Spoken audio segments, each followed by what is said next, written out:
Hi, Michi. Thank you for doing our podcast. Hi, Mike. It's an honor to be here. Um, I've got to know you a little bit from last year at the Calheat tournament, and I've learned a lot about you over USA Team Handball, about you becoming the assistant coach for the Beach Women's National Team. You helped us a lot this summer with the referee course for Beach Handball. Um, a lot of people have kind of asked who you were from the referee clinic, so I thought it'd be a great way to kind of get to know you more from our side of the country, where where beach is newer to us. So thank you so much for doing this. Yeah, it's been a pleasure. And I was really happy that we were able to contact or like reach out to each other so quickly with the beach clinic. Like I saw pictures and really impressed how many people you got involved in that short period. And also I'm just happy to see more beach handball being spread and taught across North America. Yeah, well, thank you. We'll get to beach here in a little bit. I just think if you can let us know a little bit about yourself, your background in handball and in beach handball. Sure. So I grew up in Germany and I pretty much started playing handball when I started walking.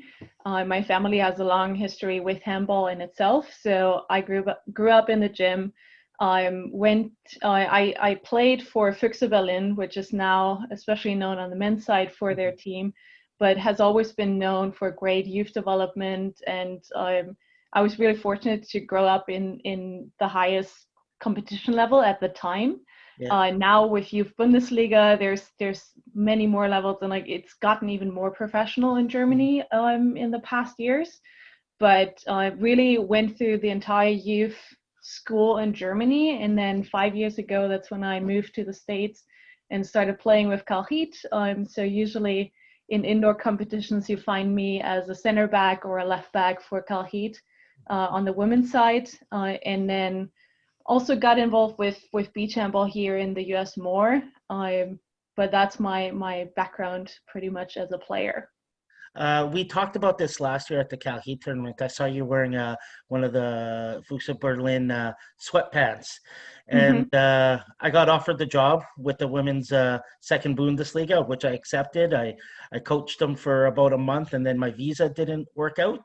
So you kind of talked last week in the podcast about the new coach. So I got to talk to her last year when I went to visit. Um, our program here, we go to Germany every summer. Hmm. So we play a lot of teams from all over the place. We have players that last year played in the youth Bundesliga with Bad Schradau. Hmm. I'm not sure if you know that club. Yeah, Or, I do. I yeah. actually played them back then when we were didn't have the Youth Bundesliga. I think Mhm. we crossed over in like the best of 8 or best of 16 round for Yeah. German national championships, and Yeah. they have a great structure in place. So we, as just a club without the school system tied into it, didn't Yeah. really have a chance back then. Yeah. It's pretty interesting how well they do. And same with Berlin. I love that club and the people in the club. I'm sure you know Berta. Yeah. Uh, she's incredible. Her life is handball and her dog. Yes. Yes. And No, Britta is a huge part of the success of the club for sure. yeah, exactly. So I just found that kind of interesting to when I saw it. It was kind of just a small world in handball.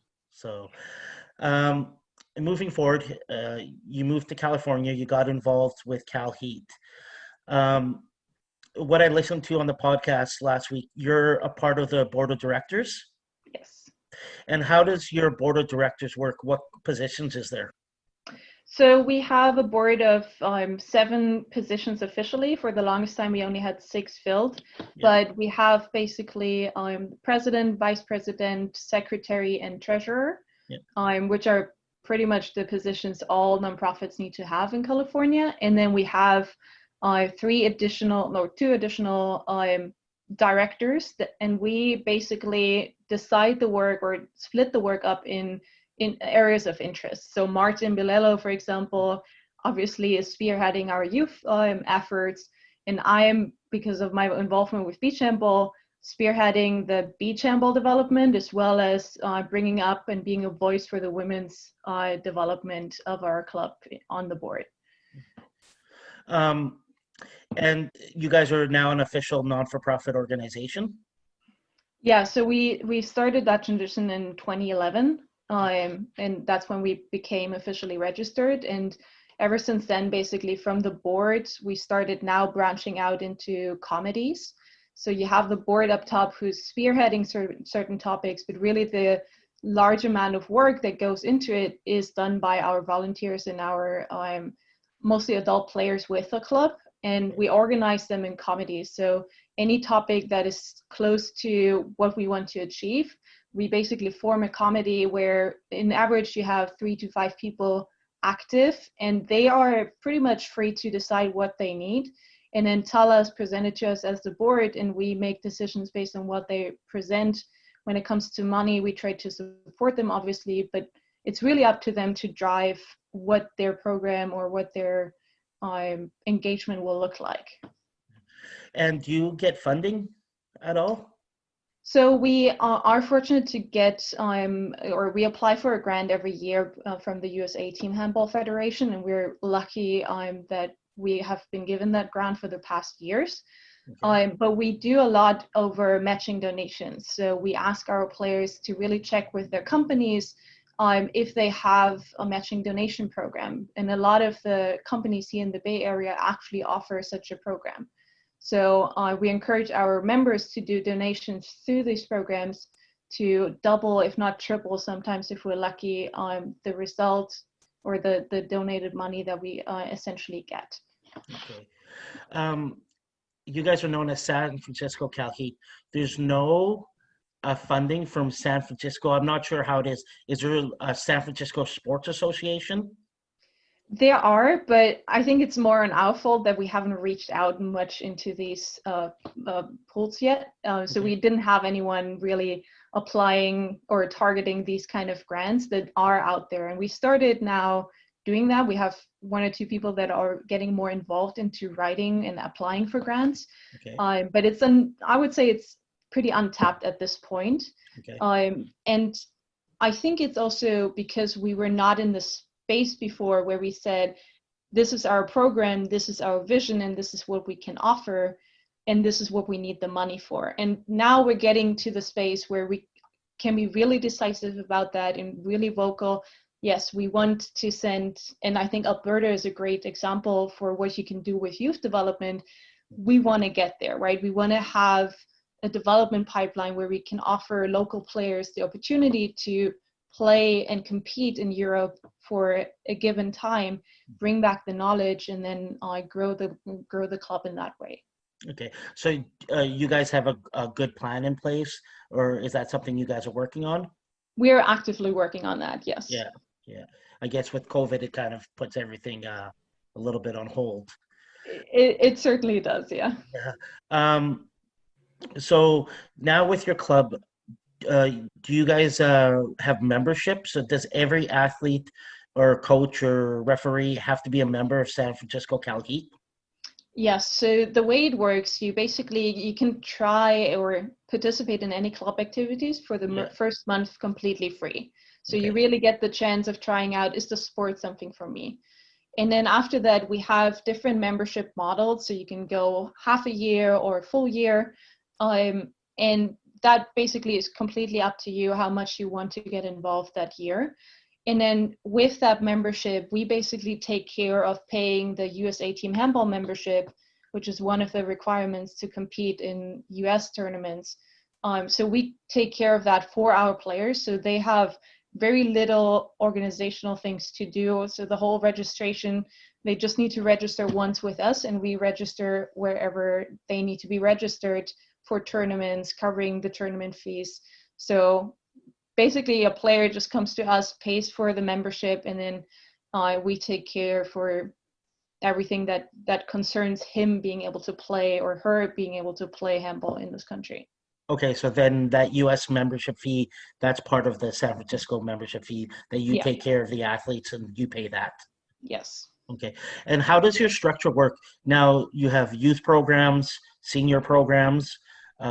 If you can let me know a little bit about that, of how the structure is, like how many times is a team practice throughout a week? What is Mhm. like what do you guys look for in a year for tournaments? Yeah, so our core group, I would say, in good times we can field up to 4 senior teams, and 1 youth team. And Okay. so the senior teams, they practice on Mondays all together, Yeah. and then they each have a separate day. So every team pretty much gets 2 days of practice during the week. Um, Not always full court, unfortunately. Yeah. And then for the youth side, they practice once a week Okay. during the seasons that we have our youth league running.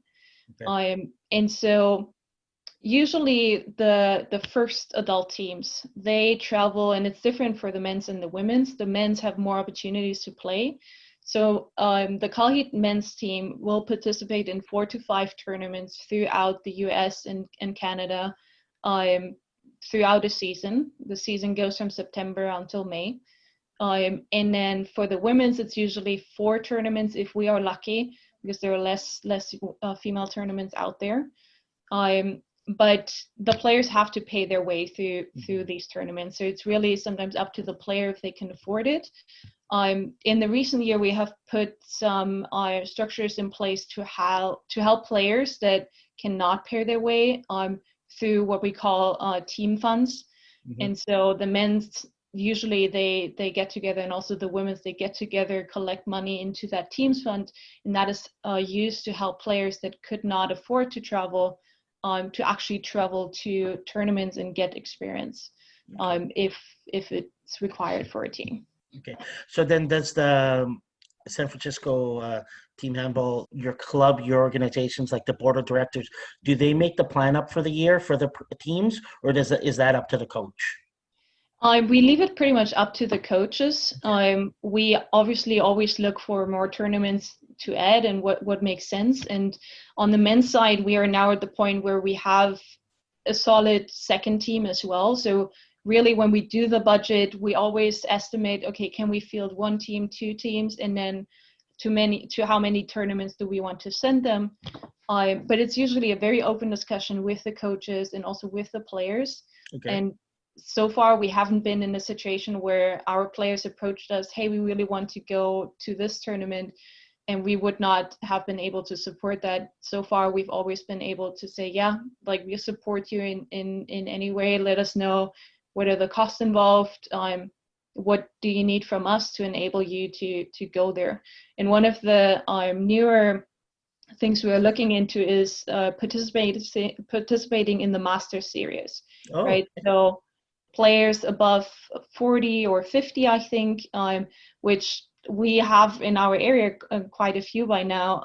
We are looking into participating also in Masters tournaments, because our players like to travel, and they would even travel around the world for these tournaments. yeah. And we've branched out to Europe, and we have pretty much a Calheat Europe team now with all our former players that have stayed in contact.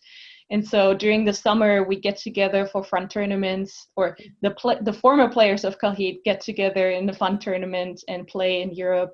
Last time we did in Denmark. And so it's really about enabling people to play in our team. That's interesting. So you find that your club has a lot of retention of the athletes, even like when they're done playing, do a lot of them stay within the club, even if they move, still participate as much as they can? Do you see a lot of that with your club?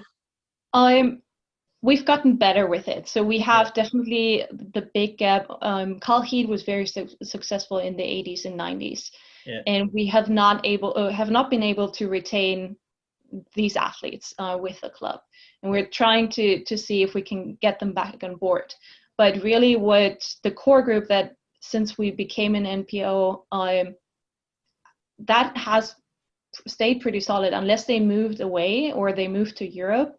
Yeah. There's always a reaching out, a reaching back. Players are communicating, helping us from Denmark to organize tournaments. So yeah, in the recent years, we've done quite a change in that direction. Okay. And how about in your membership? Is there more expats that have come from Europe to play, or do you have a lot of born Americans that have been born in San Francisco that are playing? So unfortunately, our club is, or unfortunately or not, but our club is very happy or very heavy bias towards expats at this point. So we see a lot of people that come in as au pairs to the US and just want to continue, or they've started working in the Silicon Valley like me and just wanted to continue handball. And the numbers we actually started tracking now, and we have quite a larger number on official US citizens, but the majority of them have naturalized over the years. So I think American born right now, we only have 3 people in the club on the senior level, right? On the youth level, that's obviously all American born. What do you think is the issue with why in Calheat, and from what I know in the USA, the issue with getting players that are born in the States to play handball in the clubs? I think one of the hardest issues is that we as experts, we don't know how to communicate the best that this is a great sport to get into, or to reach out to the American born players in the right way that is not off-turning. Plus, you also have to find these athletes that are willing to learn another sport on the senior level later in their athlete career, right? Which comes with the frustration, and not everyone's mentally tough enough to deal with that frustration in the beginning. So, and I think that's where the tension comes from. And I think we've gotten better at Calheat, and we try to continuously improve our messaging around the club and our just being open to beginners. Beginners in the sense of new to the sport, not necessarily to athletics, right? But then it's always a tension between the space and then the amount of people that you bring into the gym, and having coaches need to teach someone who's been playing for 40 years to someone who just started in the same session, which is impossible challenge for coaches to really cater to both sides. So we need more coaches to split. Yeah, and the big thing that I don't think people say enough is handball's not it's not really a recreational sport. It's not like a pickup game of basketball. So the thing is, when you try to get a 25-year-old athlete, the problem is any game you play in handball in the States, from what I've seen at tournaments, it's not a game of, oh, let's just go and have fun. And if everything is so competitive, and you get a newer player in, and the other team notices it, what do? They make sure they focus on that player and attack that player. And it's hard to bring in those older players. And I just always tell people here, listen, it's not a recreational sport where you can just grab people and throw them on, because it's never been on TV. I definitely agree. Like this easy pickup nature, it's difficult to create for handball. Yeah, exactly. Now going forward, do you guys have goals with your club at the beginning of the year? Is always the ultimate goal is to win U.S. national championships, or do you guys have other goals than that? So interestingly, that wasn't the goal at all for the past years, but it was more up to the teams what they set as their goals. And we said definitely for the men's team we wanted to score high, and for the women's team we wanted to be in the upper bracket in the placement for nationals, because just being at nationals is not a question in the US, at least in the women's side, right? So for the men's team, definitely qualifying for the elite division and placing high, and we're fortunate enough to have a coaching structure around it also that allows us to aim high.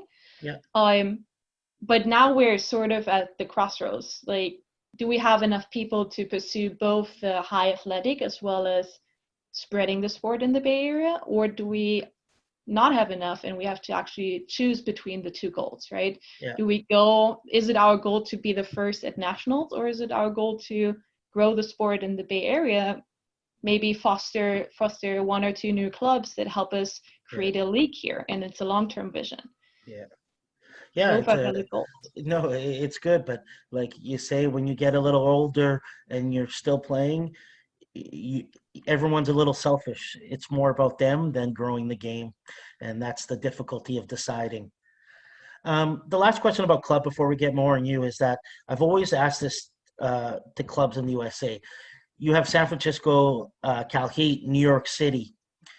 But if you look all over the world, like you don't have just a Berlin team. You have clubs within Berlin, and then you have like a Berlin association. Same thing with us here. We have the Alberta Team Handball Federation, and we oversee clubs within our province, like you guys states. How come it's San Francisco Calheat, but is that one club, and not trying to branch off and build clubs within the area of San Francisco? I think so. For us, we've never reached a critical mass where we could say, okay, we can easily divide the players that we are currently getting from all over the Bay Area into two teams, right? Yeah. To create that first break off. And I think also the model that you guys have is very interesting, because in Germany you have 300 clubs in Berlin, Yeah. and you have the state team. Yeah. But the state team doesn't compete in club competitions, right? Yeah. The state team competes with other states. Exactly. And so I definitely think there's a benefit to creating these state teams. Yeah. In terms of pooling talent. So if Yeah. you want to place high and compete in higher competition, that's certainly possible. But at the same time, it's harder to keep an identity. So I think the Alberta Team Handball Federation model is very impressive, that you guys kept that identity around the federation, although you are helping so many clubs underneath you basically compete in your league. Yeah, so the way we look at it is like any leagues or leagues in ours, it's not our Alberta Team Handball team. It's like the state team. When we go to tournaments in the States, we don't go as one of our clubs like an Edmonton Handball Club. We go as our provincial team, and they practice as a group outside of the club practices. So I'm just always curious about that, just because of the size of San Francisco. How does a player from all over make it to practices? Our players, they do drive an hour to practice sometimes, right? So our gym is really right in the center when you look at the Bay Area. Yeah. But yeah, definitely, if you would make two clubs, or if you would have two gyms that offer the same facility as the Fremont gym does, then I think you would have seen the split way earlier. Or you would see the split. But since there's only one facility that's really handball court is marked down, it's just so easy and so tempting. And especially coming from Europe, like that's the only thing like you have a hard time thinking about playing on not that court. So I think there's also this inner voice, and you're like, can I play on a parking lot? Can I play on grass? Can I play on just the basketball field? All right. It is hard. It's a mental jump that most European players are not willing to do. No. They're like, this is not handball anymore. Exactly. So is the big issue is facilities? Like, is there not a lot of gyms that are full-size handball courts? Yeah. So you have the problem that most of the gyms are optimized for basketball courts, which is about 20 inches to short, 20 feet to short for a handball court. And some of them are even not wide enough. And then for the gyms that are multi-field, especially the larger volleyball complexes, most of the times you have the poles that are just somewhere in the middle, and you're like, okay, this is also, I cannot put a field there, or people are not willing to rent the space, right? The Bay Area is quite expensive when it comes to renting facilities. So do you know you have the critical mass to rent out such a big space? And what is the cost of a gymnasium there? Like, what about the place you guys play at? What is that an hour? I think we have a very good relationship with Ray Gerker, who actually was responsible for that field. And so we pay $50 an hour plus custodian fees. Which is really the lowest price you find anywhere in the Bay Area. So anything else, you're looking at $100 per hour plus custodians on top, even as nonprofits, right? This is already with nonprofit discounts. That gym that you have is beautiful. That's not a bad price at all for even for what we pay. We pay about, for our main facilities, we pay $80 200 Canadian. Hmm. So, I mean, that's a great price for that full-size gym. Yeah. Now, moving forward, we know you from handball from Calheat, but you're well known in beach handball. How did that come up? How did you get involved with beach handball in the States? So I saw a random ad on Facebook, like developmental camp for beach handball in Miami. And Yeah. I was like, hey, I want to play beach handball. Like I was a little fed up with indoor, and I played beach handball in Berlin as well, before. And so I was like, hey, like I've been to Miami before, but I've never played handball in Miami. So like, let's cross that off the list. So I reached out and got involved with the team. And at that time, they were just relaunching the women's program. So they were actually looking at who could be potential players for our national team. And the coach we had back then, Humberto Leon, who also coached, I think, the Colombian beach handball national team on the Okay. women's side back then, he basically at the end of the camp made a selection of like who would make this the team, and he didn't know a lot of English, um, or he kept forgetting that I was not American. But I was like, "You're making the team, and you're making the team." I'm like, everybody's like, "But she's not American." um, and so it was really funny. But that core group, you still have players from that group back then now in the U.S. national team.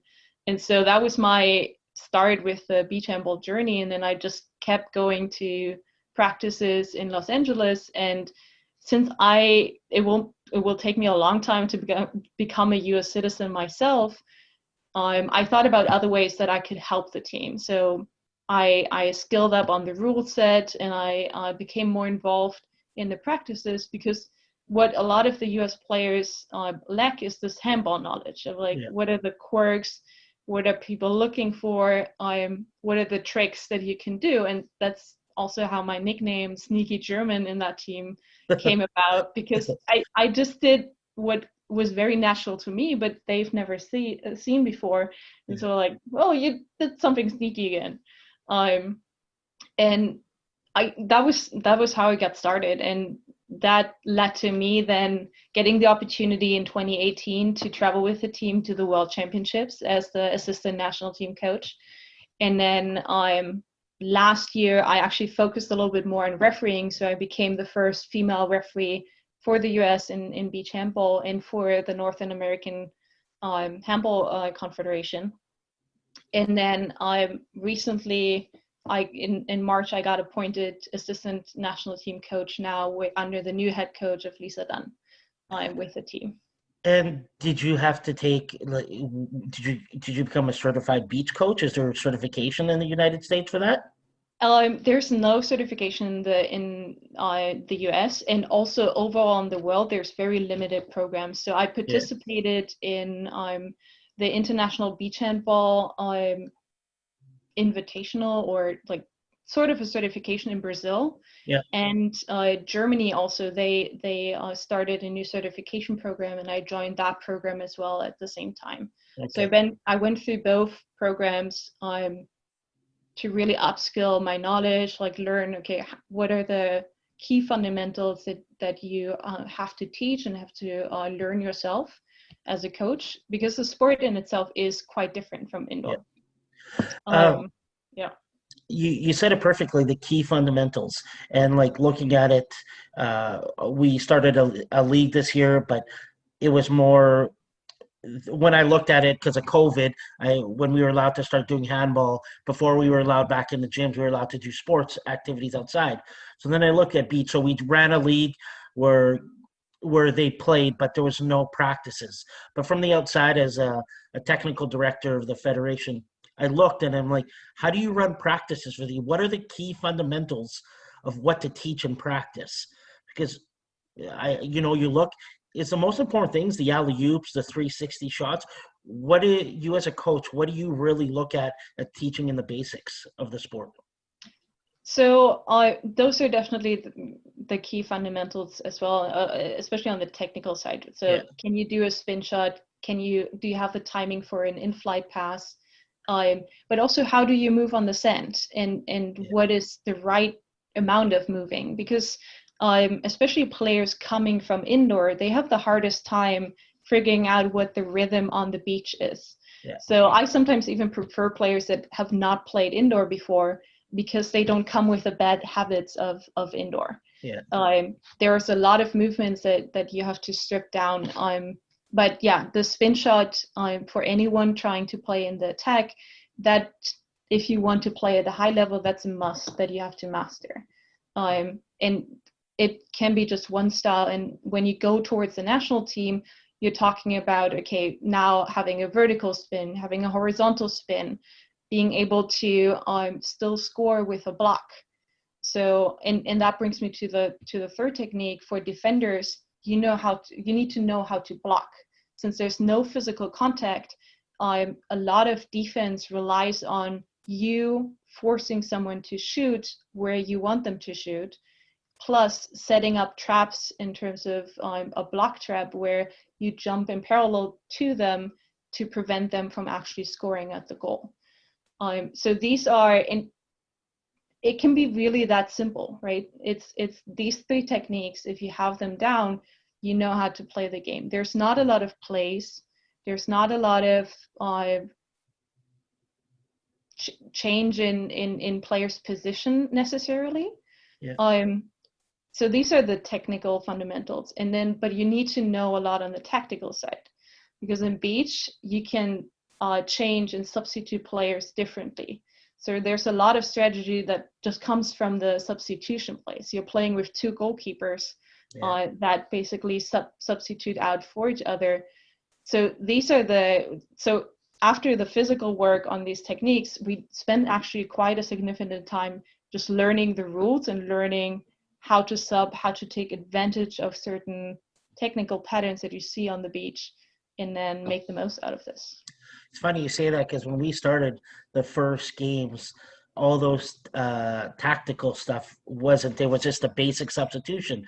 But then when people started getting more invested and they looking up the rules, then all of a sudden you saw the advantages you can take about subbing more players. And so it was quite interesting to see the progress of them understanding the game and how to take advantage of it. Yeah, and I think that is one of the beautiful things about beach handball right now as well. There's not a lot of research. There's not a ton of coaches that has already figured out, oh, these are the only tactics that make sense in beach handball. It's all up in the open. So every world championship, you will see new strategies and new attack patterns, new movements that you're like, okay, why did nobody do that before? This is so smart. Right? And in the first moment where a player realizes that they can sub out a defender and then sub out an attacker right in the front of the goalkeeper, they're like, whoa, like, why are we not doing fast breaks all the time? Exactly. So It's funny. It was funny because after we did the course and we did it, I'm like, we had teams from other places than just Edmonton where we ran it that were coming in from Red Deer. And so I was like, 10 minutes. That's not long. And I'm like, I better make it 2 15 minutes, because, I think 3 minutes into the first game, 4 of them are like, oh my God, I need a sub. I would never have thought that 10 minutes would be enough, but it's quite enough. It is enough, especially for youth players. Yeah.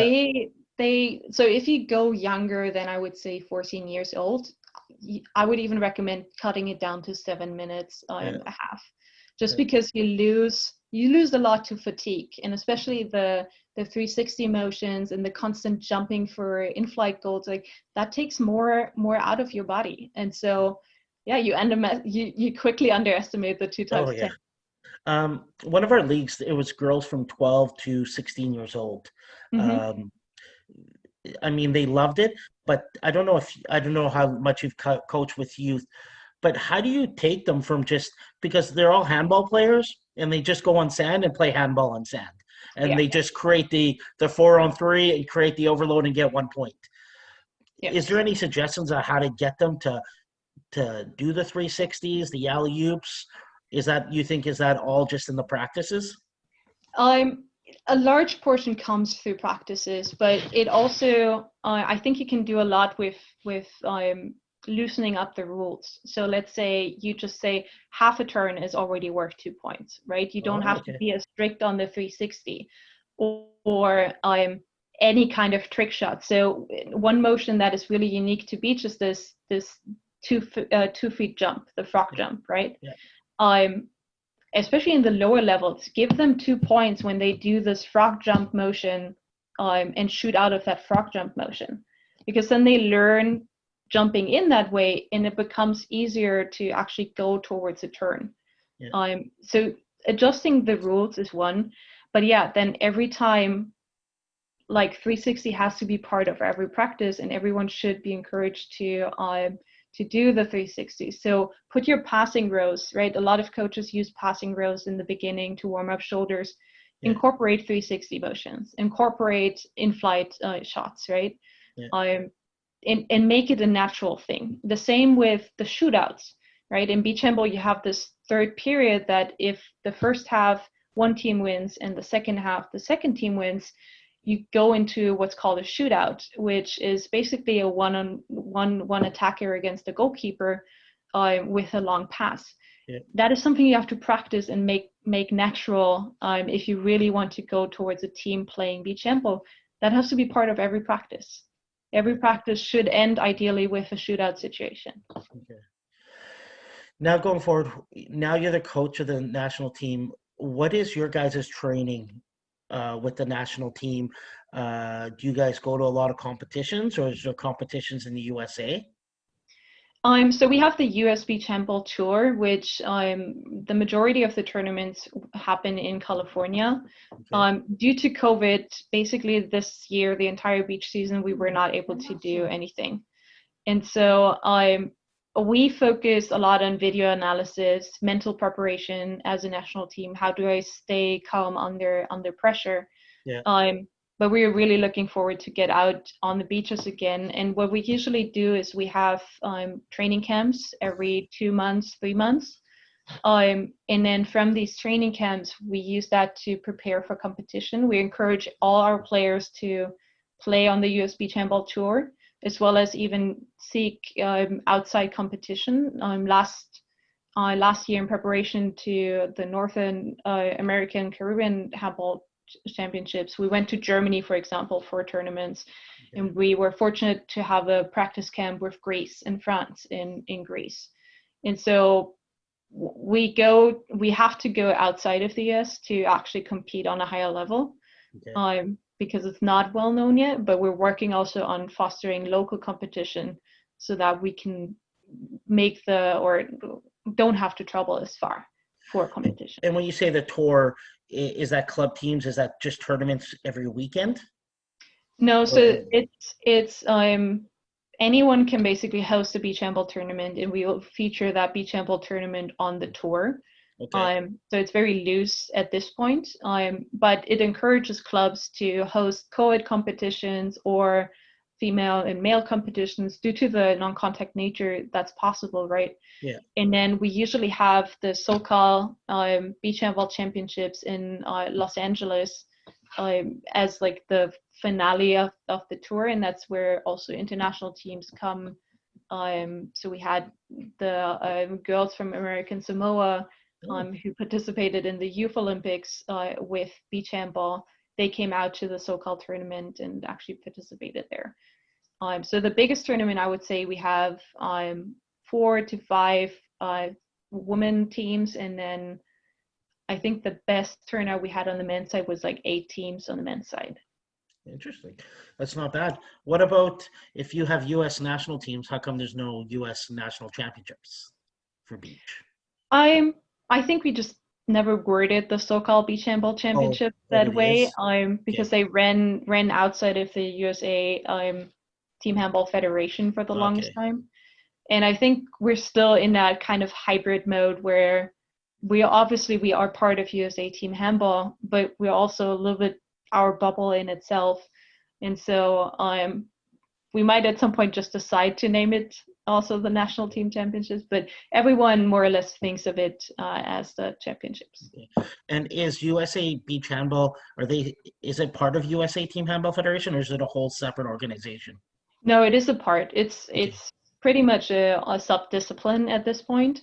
So we share financials, we share organizational structure, and very much ingrained. And we're super fortunate to have a close relationship with many of the board members. We had a lot of support from their side because they do recognize that this is a real possibility. I mean, to win something in the sport. It was the first time that we won a medal with both the women and the men, a gold medal at our confederation level, right? Yeah. So there is a future in beach handball, and it's only gonna grow. And we have with our beautiful beaches, especially in California, Yeah. we have the best opportunity to actually get out there and win something. Yeah, it's quite impressive watching anyways, from what I see for the last 3-4 years, the growth of beach handball in the States. Are the athletes funded? Unfortunately not. Also here, sometimes we have the USA Team Handball Foundation help out the teams when they travel. Okay. The last time we competed in Qatar at the World Beach Games, that was completely funded through Team USA because it was an official Team USA event. But we're not always that lucky. So we have to fundraise, and the teams, unfortunately, they still have to fundraise a lot. And we wish we could pay for all the preparation tournaments as well, but we're not there yet. And we're hoping to attract more sponsors as we go. And that's why being vocal and being visible and in social media is such a big part of playing this sport at this level. So I would assume you're a volunteer coach. You have another job? I do have another job. I have a full-time software engineer. So Okay.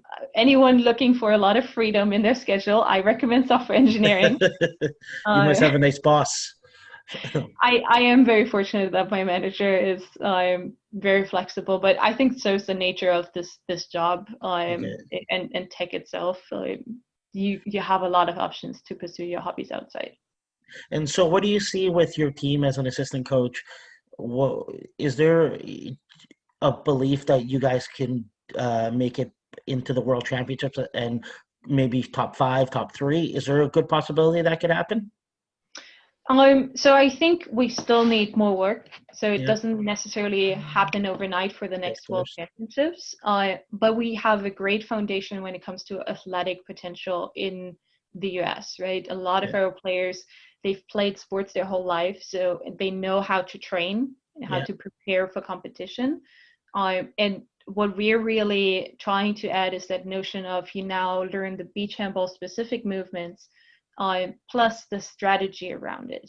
Like, how are you a player that can drive the game from the court and not a player that needs to listen to a coach to tell them what to do, right? So it's really, for us, it's this goal of creating well-rounded players that can play smart yeah. and don't have to just listen to instructions in order to be a great athlete. And from what I've seen, the team, some of the girls have come from the centralized program from Auburn. Yes, yeah, we have, I think, 3, 4 girls that went through, if not even more. We have quite a few girls that went through the Auburn centralized side and also on the indoor side. Yeah. Jency Rhodes is our most recent addition, I would say, from the indoor program. That really has just taken a liking to the beach side and to the athletical challenge that it brings, because it does require more athleticism than you would need on indoor. So is it kind of separate? Like, do players try to do the beach and the indoor game? Like Jens, who's a national team player, she's going to continue to do both national teams. That is the current plan. Okay. However, we also had already conflicts where Yeah. we had championships or preparation camps collide, and then it's an open conversation with the indoor national team coaches as well. What is the priority and like what is really needed? And so one of the cases, the player actually didn't participate in our beach event and went to the preparation camp in Europe in Yeah. order to prepare for Lima, Peru in the Pan American Games in indoor. Okay. So I think that tension will will always be there to some extent, Yeah. but we've seen a lot of players actually now specializing fully on beach, especially in the Los Angeles region. They've pretty much quit all indoor activity and said, Yeah. okay, we're just doing beach. We don't want to risk getting injured in indoor, and this is our sole focus. And how do you guys recruit? Do you guys have a recruiting package? How do you get the players to play beach? So far it was more word of mouth. Sometimes we post it on Facebook, and that is something that we really want to improve going forward. And a huge part of it is giving the players structures around just playing, because there's not a lot of coaches, there's not a lot of information out there. So really helping them get information, know what to do, and also know what to expect from the coaching team. And that is one of the, as soon as COVID allows us to do something more outside, it's definitely one of the things that we want to do. We want to get these new athletes with exciting potential that want to pick up the sport and want to contribute to the players and overall grow the sport. Yeah, that's interesting. And have you enjoyed it so far, as a coach, an assistant coach? It's great. So for me, especially, like there are sometimes situations which I just didn't learn to appreciate anymore, just playing indoor all the time. And then Exactly. I now seeing the creativity or the joy that bringing an indoor player who might have burned out through other programs to the beach and seeing them light up again, seeing them develop new skills is really rewarding. And I think that is one of the best things about being a coach on the beach side as well, because you see so many people like learning the 360 in itself, right? Gaining the confidence in doing such a weird motion on the beach and then being able to score. And that I think is beautiful. That's what you seek also when you practice with young athletes, right? Yeah. That constant development, like their happy smiles when they realize, hey, I've mastered something new. Yeah. Do you find that it's more what I've seen so far? It's much more laid back. Like even its games are competitive. To me, there's more sportsmanship. There's more laughing with each other. It's more joyful to be a part of it. It definitely is. And I mean, the atmosphere usually Yeah. adds a lot to it. You're at the beach, you're usually, it's sunny. And so everyone does appreciate and has the respect not to injure someone, right? Where in indoor, because it's a contact sport, you don't have that notion and you can't go with that notion as well. And on beach, you're really trying to respect not getting injured, making sure everyone's staying healthy. And so you see that with the coaches, you see that with the referees, but foremost the players that really recognize, hey, I should not have jumped in there or touched there, and right away go in and apologize to each other Yeah. whenever contact happens. Exactly. What's the plan going forward? Do you guys? There was supposed to be World Championships in the summer. Was that? Yeah. Is there? Did they postpone it or cancel it? So they postponed it, and we're still kind of in a waiting pattern. There were initial thoughts of moving it to somewhere in Asia and maybe hosting it in November, Okay. but nothing has been confirmed yet. So, which makes it a little tough for us to plan and really prepare for the next event to happen. Yeah. But another important decision for beach handball is gonna fall in November, and that is if beach handball will make the 2024 Olympics.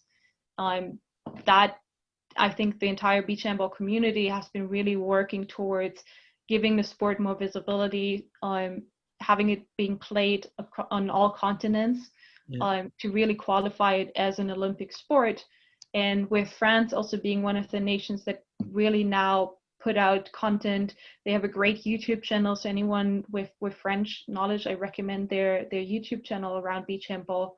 They have a lot of great videos. They analyze games on that channel. And so they are really motivated to also make it a part of the Olympic charter. And we're really hoping for that, because as soon as the sport becomes Olympic, obviously you'll find more sponsors that really want to be part of this. Yeah. And so that will grow the sport massively. You will see more research in the topic. You will see more coaches all around the world. So that is one of the biggest things we're hoping for right now. And and when will you find out? In November? I think the decision is to be held in November. Would 2024 be a trial for beach, or would it be an official sport? It could be an official sport. So basically that's kind of the decision. The problem is always with the Olympics, we are at athlete capacity limit when it comes to the Olympic Games. So another sport has to go in order to onboard a new one. And so where do you take the athletes from, right? Do you reduce the indoor game where all the indoor handball players were like, please no, like why? This is such a different sport. Or do you take off other sports? So and that's the decision of the host country. They can choose whatever they want, and so that's why it's so important beach handball to gain attraction. And we had a great turnout at the Youth Olympics, so it's already part of the Youth Olympic Games. So it will be in Senegal. I think they postponed Senegal. I'm not sure. But 2022, that was when the Youth Olympics in Senegal in Africa are scheduled to be, and beach handball will be an event played there. So any youth athletes, that is your Olympic ticket right there. And with the Youth Olympics, how does qualification works? Like for handball indoor in Pan America, it's the Pan American Games. How's qualification work with beach? So we have the Northern American Caribbean Championships that are played in our confederation, and the winner of that championship will qualify for the Youth Olympic Games. So they'll have a youth of that too? Yeah. Okay. So USA has a youth beach team as well?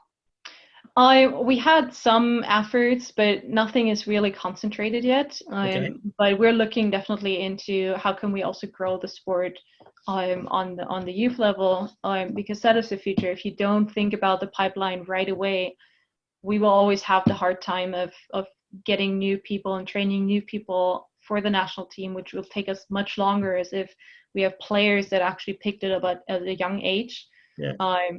And just basically bring them all the way to the national team. And what's the age for youth Olympics? The cutoff year is 2004. For 2004, 2005. Yeah. And do they have a date for the North Central qualifications or anything? It hasn't been scheduled yet. Okay, it hasn't. But it would be that would be something to look into. Well, that's interesting. I didn't know that. That's a great opportunity for young athletes. Yes, yeah, for sure. So would you be a part of that? Are you part of the whole women's program for beach handball? I'm very active here in the community, so I'm definitely going to support in any way I can, and be it just technical support or traveling as a referee. And I think that's also important to learn. Like, a lot of our teams benefit from having referees at their training camps, because then they can actually play a little bit more serious, because they have someone to actually watch over the rules and make sure that they jump for the 360 the right way, and all of that. But yeah, I'm in general, like, I try to be involved as much as I can. And I think also in the federation level, the Northern American Caribbean Federation, there's still a lot of work that we have to do. I think Abdiel in Puerto Rico is doing a great job already starting with the root efforts.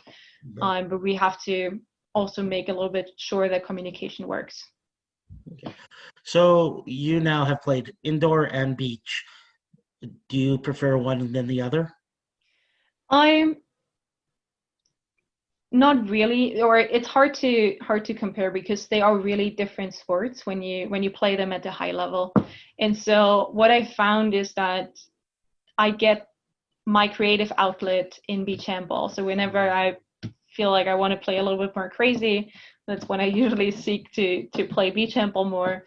But then playing or the typical two on two or three versus two situations that you create in indoor, those still have a charm to me. Like whenever I can land that pass to the pivot or get the right pass to the wing who's then able to score, that is also an amazing feeling. So for me, it's really split, and that's why I do beach in the summer and then I play indoor in the indoor season. Yeah, that's interesting. Now you come from Europe, and this might be a weird question, but why are you volunteering so much time? Like, what is it about handball that now you come in? Obviously, there's nothing for you to gain out of everything you do. It's all volunteer. Why so much? What about handball or Calheat or USA Team Handball makes you give so much of your free time to do all this? I don't know if it's so the first practice I joined handball, I straight away got a ball to my face, and maybe that just knocked a little bit out of my brain to Yeah, leave me insane.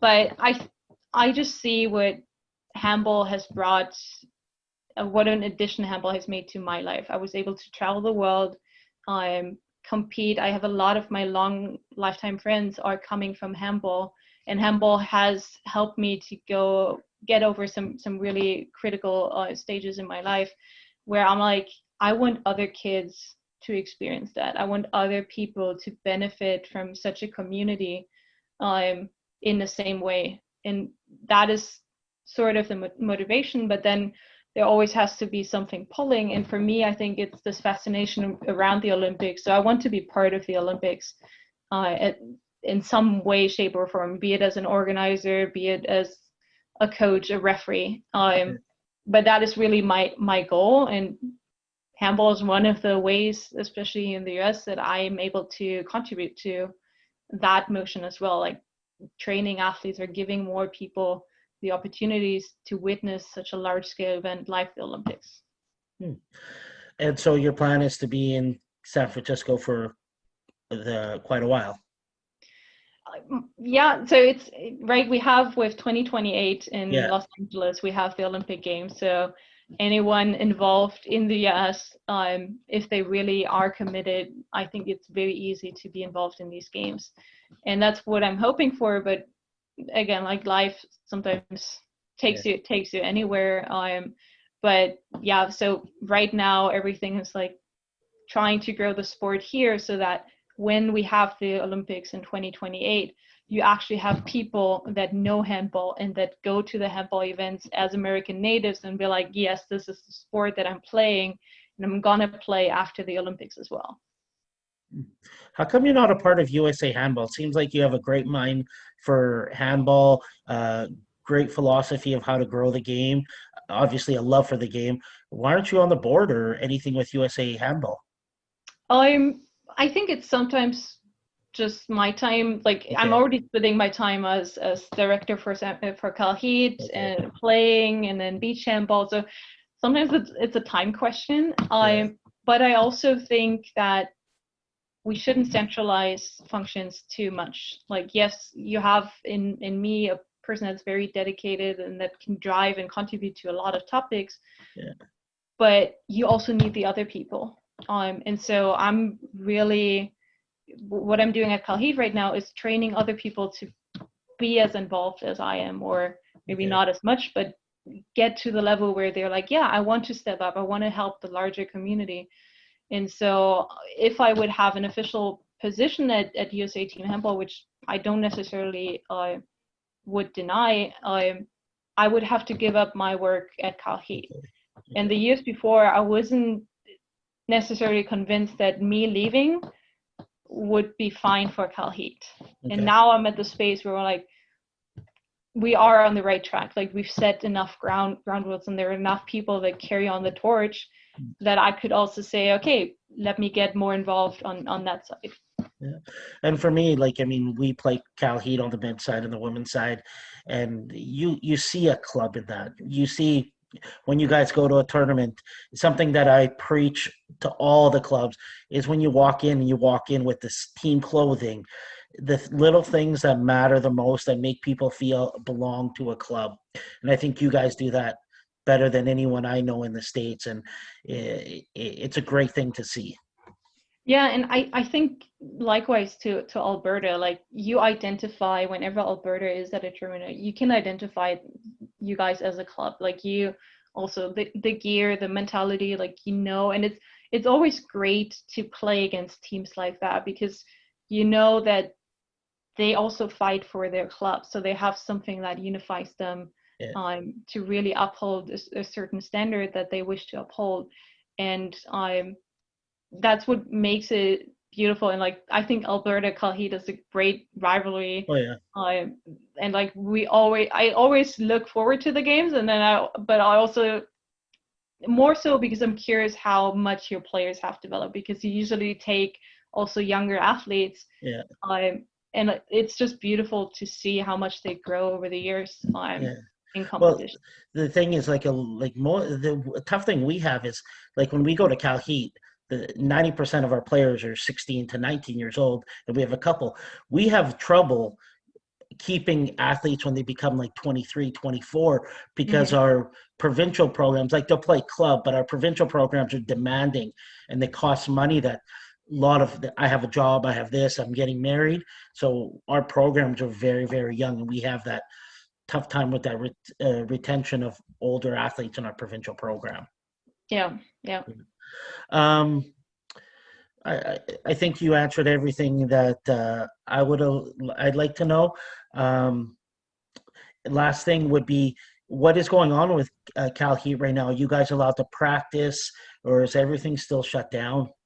So for us, with the current wildfires in California, it's pretty much impossible to practice outside, and which is the only form of practice that would be allowed right now Okay. in the Bay Area. So even today, like we have the air filter running all day because the smoke is just all over the Bay Area, It's and that bad.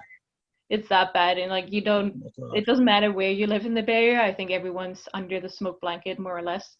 But as soon as that has hopefully cleared up and the restrictions have been loosened, Yeah. we were at social bubbles of like 10 to 12 people, which is a little tough for having practices, especially if you don't have a lot of coaches. Yeah. Um, but yeah, as soon as that is open, we're obviously looking to restart the season, start with running, and we have to see overall how competition will look like this year. We're not very hopeful that there will be any indoor competition in terms of a tournament. That might not be possible. For 2020, or for the, like, you mean the calendar year? No, for like the calendar year of 2020. Okay. Okay. Yeah. Okay. So we're hoping that by Cal Cup next year, which is usually end of January, we will be able to play tournaments again, Oh. right? But nobody knows at this point how also the climate in the US will develop. And how about you with work? Are you just working out of your house? Yeah, I'm working from right here. I'm Okay. as a software engineer. I mean, I only need my laptop to work, so it was a very easy transition. And I usually do that when I'm with the national team on the way. Like I take my laptop and just work from Russia or Greece or wherever we are. Yeah. So it was a fairly easy transition for me. But there's a lot of people that obviously do not have that fortunate of a situation and are not in tech and can just stay home and work. Okay. Um, And what area are you from in San Francisco? so I live not directly in San Francisco. I live in San Mateo, which is right next to the airport. Um, Oh, you're not close to where you guys train. no, so it takes me 25 minutes to drive to practice. Okay. Okay. Oh, that's not too bad. But it's like the 30 minutes to practice, the 30 minutes to the beach, and the 30 minutes to my workplace. That Yeah. was like where I put myself. And do you still have any connections with Berlin? Like, do you talk to any of the players, or go back and see them at all? Yeah, so my sister is actually still active and plays for the second team for Füchse Berlin. Okay. And she was at the Cal Cup as well. Yeah. That last year, and then My mom recently switched, but she would have played for the third team, and so I do stay in contact with the people. And I saw Britta last year at the Beach Handball Championships in Berlin. So yeah, whenever I'm back, I usually run into handball people because it's so easy in Berlin to run into people you know from handball.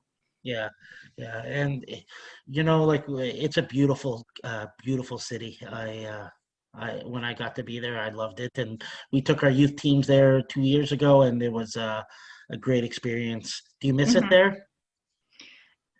I'm yes and no. Like I got the replacement of it. I think the Bay Area is very close to what Berlin is. Berlin is also a very diverse city.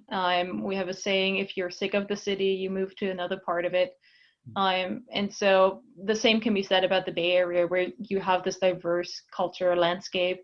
So I don't get homesick as much, which I'm fortunate. But yeah, it's always nice to be around family in Berlin, and Yeah, also the level of play is obviously something that I do miss sometimes, yeah, and of that's course. why being around the national team with Beach helps Yeah. ease that ache.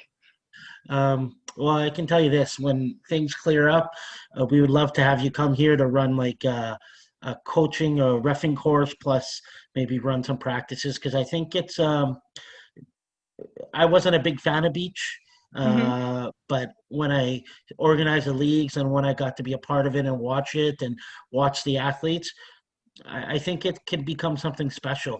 And I think Yep. it's something that for a lot of places that can't get into schools, and I think beach can be a way other than indoor handball that you might be able to get into schools. For sure, because you can also just translate it to grass to some extent, Exactly. right? Like, Yeah. like loosen some of the rules, maybe do half turns for 2 points so that players take a little bit care of their knees. But Yeah. yeah, it's a great teaching tool, right? Yeah. Because you always are in one player up mode, so you always have the chance to score, which especially for kids is so important The that they have these success. success moments as much as they can. Yeah. Yeah. Yeah, so I'm sure we're going to keep in touch, and when the borders ever open up again, Yeah. um, we would love to have you come and help us out in growing the game. And we're very thankful for what you did for us with the refing course and just my stupid emails asking little questions. And when we're at games, we're arguing with each other about the rules that there's no contact, or you're allowed a little contact, and many little rules that there is. So I want to thank you, and I want to thank you for this. And hopefully we can keep in touch, and hopefully we can see each other at the Cal tournament, and you'll be able to come sometime soon to help us grow the game. I would love to. Yes, thank you so much, Mike. So thank you, and we'll talk to you soon. Yes, take Bye. care. Bye.